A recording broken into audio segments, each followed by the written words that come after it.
Naaresto sa mga pulis nga miyembro sa Criminal Investigation and Detection Group Regional Field Unit sa Bangsamoro Autonomous Region ang Sub-Commander sa Bangsamoro Islamic Freedom Fighters kon BIFF sa poblasyon sa Datu Piang, Maguindanao Del Sur kagahapon sa hapon Hunyo 5, 2024. Sumay sa report sa Cidg RFU Bar, giila ang suspect nga si Abu Nawas Damyog alias Commander Bayawak nga sub-commander sa Daesh ISIS-inspired BIFF nga giilang top 3 most wanted person regional level. Si Damyog adunay warrant of arrest sa kasong multiple attempted murder, destructive arson, paglapa sa Anti-Terrorism Act of 2020 ug double frustrated murder. Ang naaresto nalambigit sa pag-atake sa mga pulis sa Datu Piang nga nagpatrolya.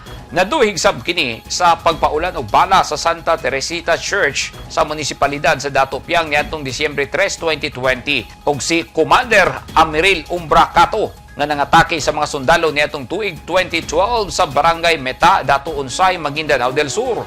Na-recover sa mga otoridad gikan sa posisyon sa akusado ang .45 pistol ug mga bala.